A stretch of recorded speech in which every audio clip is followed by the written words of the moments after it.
नमस्कार। UP क्राइमलेट news channel अपराध के सच में आपका स्वागत है। कानपुर से इस वक्त की बड़ी राजनीतिक खबर सामने आ रही। उत्तर प्रदेश के पूर्व मुख्यमंत्री और समाजवादी पार्टी के राष्ट्रीय अध्यक्ष अखिलेश यादव ने बीजेपी सरकार पर जमकर निशाना साधा है। कानपुर पहुंचे अखिलेश यादव ने कहा कि बीजेपी सरकार पीडीए वोट काटने की कोशिश कर रही है, इसीलिए समाजवादी पार्टी ने पीडीए प्रहरी बनाए हैं ताकि वोटों में सेंध न लग सके। उन्होंने बीजेपी पर हमला बोलते हुए कहा कि बीजेपी के लोग बहुत ही कलाकार हैं और प्रदेश में विकास कार्यों का श्रेय भी गलत तरीके से लिया जा रहा। अखिलेश यादव ने दावा किया कि कानपुर मेट्रो और Panki power house Samajwadi party सरकार की देन है। उन्होंने स्वास्थ्य विभाग में कथित घोटाले को लेकर भी बड़ा बयान दिया है। अखिलेश यादव ने तंज कसते हुए कहा कि अब तक कालीन भाई और कोडीन भाई की चर्चा थी, लेकिन अब कानपुर में किडनी भाई भी मिल गए हैं। उन्होंने आरोप लगाया कि बीजेपी सरकार में स्वास्थ्य विभाग में इतने बड़े बड़े घोटाले हो रहे हैं कि लोगों की किडनी तक निकाल ली जाती है। इसके साथ ही उन्होंने चुनाव आयोग और बंगाल चुनाव को लेकर भी बड़ा बयान दिया है। अखिलेश यादव ने कहा कि अगर चुनाव आयोग हस्तक्षेप न करे तो बंगाल में भय और हिंसा मुक्त चुनाव होंगे और ममता बनर्जी की टीएमसी ऐतिहासिक जीत दर्ज करेंगी। आपको बता दें कि पूर्व मुख्यमंत्री अखिलेश यादव कानपुर में स्वर्गीय लाला पहलवान को श्रद्धांजलि देने पहुंचे थे, जहां उन्होंने मीडिया से बातचीत के दौरान ये बड़ा बयान दिए। फिलहाल उनके इस बयान के बाद प्रदेश की राजनीतिक में हलचल तेज हो गई है। कानपुर से यूपी क्राइमलेट न्यूज के साथ सुनील तिवारी की विशेष रिपोर्ट। बताओ तो कहीं और रेस्टोरेंट में करा दे, किसी में किसी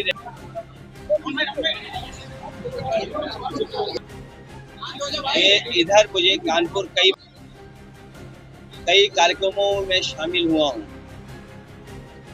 और शादी, दुख या अन्य कार्यक्रमों में मुझे शामिल होने का मौका मिला, जहाँ आज हम और आप सब लोग मिल रहे हैं। लाला पहलवान हमारे साथ उस समय रहा जिस समय हम लोग रथ चलाते थे और बहुत ही कम उम्र का लाला पहलवान था। हम लोग लगातार जब भी किसी कार्यक्रम में जाते थे, ये हमेशा सेवा के भाव से हमारे साथ रहते थे। आज जब वो हमारे बीच नहीं है तो इस दुख की घड़ी में मैं परिवार के लोगों से मिलने आया हूँ और इसके साथ साथ हमें कानपुर आने का कई बार मौका मिला है और मिलता रहा है। जब मैं आ रहा था तो मैंने मेट्रो के पिलर और मेट्रो की लाइन देखी। ये वही मेट्रो है जो कभी समाजवादियों ने शुरू की थी और जब वापस लौट करके सड़क पे जाएंगे हम लोग, 12 की तरफ जब चलेंगे तो पनकी हमें दिखाई देगी, ऊंची चिमनियां, वो भी समाजवादियों की देन। अगर इसी सड़क से आगे निकल जाए हम भोगनीपुर या और उस तरफ जहां पर घाटमपुर, वहां भी कुछ न कुछ समाजवादियों का काम दिखाई देगा। कहीं अमूल का कारखाना, कहीं निवेली लिग्नाइट का बड़ा कारखाना जो बिजली का लग रहा है। ये वो है जो हम बोल रहे हैं। कई कारखाने समाजवादियों की इंडस्ट्रियल पॉलिसी के तहत उन कारखानों को या एक्सपेंशन हुआ या उन्होंने शुरुआत की या उस समय की इंडस्ट्रियल पॉलिसी से सहयोग लेकर के आगे बढ़े। भविष्य में कानपुर को अपनी पहचान दिलाने के लिए ट्रेड ट्रायंगल, जो मैंने पहले भी कहा था, कन्नौज, इटावा, कानपुर, उस दिशा में आगे काम करेंगे। लाल इमली यहाँ की पहचान रही है। लाल इमली को मिल को या अन्य मिलों को कोई चला सकता है तो वो लाल टोपी वाले ही चला सकते हैं। भविष्य में लाल टोपी वाले ही लाल इमली को चलवाएंगे और कानपुर के विकास को गति देने का काम करेंगे। जब हमारा कानपुर कई शहरों में कारखाने के मामले में, कारोबार के मामले में, उद्योग के मामले में, रोजगार देने के मामले में या रिसर्च इंस्टीट्यूट्स के मामले में आगे है, तो भविष्य में हम लोग इसको और आगे बढ़ाएंगे। जब आ ही रहा था, मैं नाले को भी देख रहा था। नाले की हालत बता रही है कि बीजेपी की हालत कैसी है। जर्जर गंदा पानी बह रहा है उसमें। और देखिए नेचर कैसा है। पीछे से दो नदियां आती हैं, एक बाईं तरफ चली जाती है, एक दाईं तरफ चली जाती है, और दोनों में गंदगी फैलाई है भारतीय जनता पार्टी। चाहे वो पांडु हो या दूसरी नदी, एक यमुना में मिलती है, एक गंगा में मिलती है। पीछे से लगातार बराबर आती हैं, और दोनों यमुना और गंगा भी बराबर चल रही है, लेकिन प्रयागराज में एक हो जा रही है। नदियों को साफ करने का जो संकल्प लिया था बीजेपी, वो नदियां का हाल क्या है? अभी तक तो हम लोग कालीन भाई, कोडीन भाई, कानपुर आते आते किडनी भाई भी मिल गए।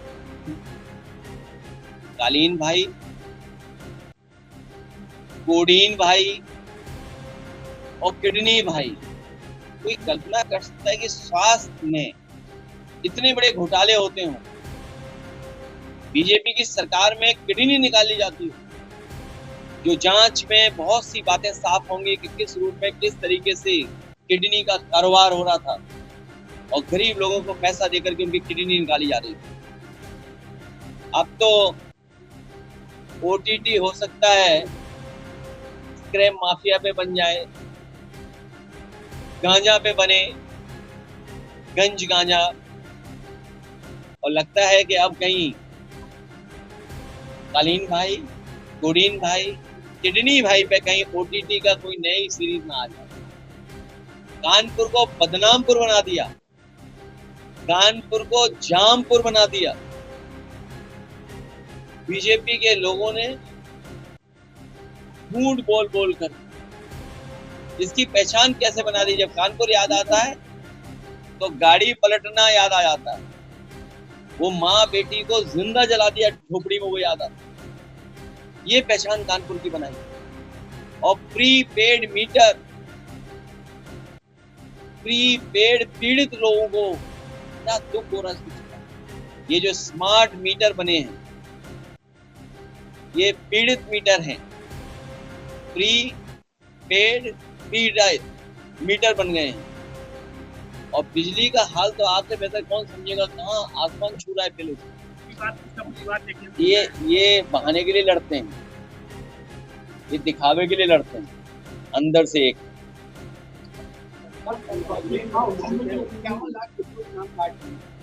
यूपी में इससे ज्यादा काटे जाएंगे। इसीलिए हम लोगों ने पीडीए प्रहरी बनाए हैं। और पीडीए प्रहरी का कमाल देखिए आप, एक व्यक्ति पकड़ा जो बीजेपी के लोग उससे वोट कटवा रहे थे। सोचो बीजेपी के लोग कितने कलाकार हैं, कितना डेमोक्रेटिक लोग हैं, कि जिसको दस्तखत करना नहीं आता उससे दस्तखत करा रहे हैं। अब बीजेपी के लोगों ने दस्तखत न करने वाले से दस्तखत करवाए नकली, और वोट कटवा दिए मुस्लिम लोगों के। वो बात खुल गई, लेकिन इलेक्शन कमीशन ने एक भी कार्रवाई नहीं करी। बताओ इलेक्शन कमीशन क्यों कार्रवाई नहीं की? तो भय रहित चुनाव होगा। लेकिन यहाँ तो भय पैदा कर रहे हैं वोट काट करके, और वो भी किससे? जिसको दस्तखत करना नहीं आता उसके नकली दस्तखत किए। बताओ कोई कार्रवाई हुई? बताओ हिंदुस्तान अखबार कभी खबर निकालोगे?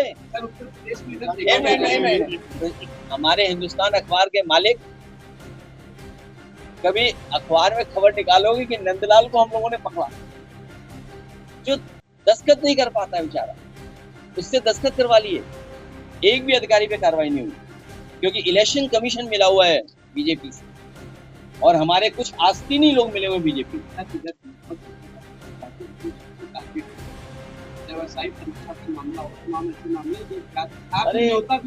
अरे भाई किडनी वाली बात ही नहीं पूछ रहे, क्या हो गया?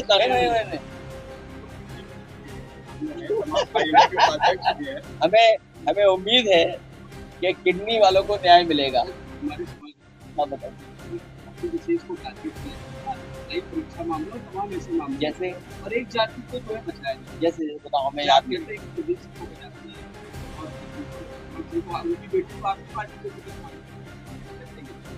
देखिए कुछ बातें जाने कहाँ से आती है, क्या है, वो परिस्थितियां नहीं।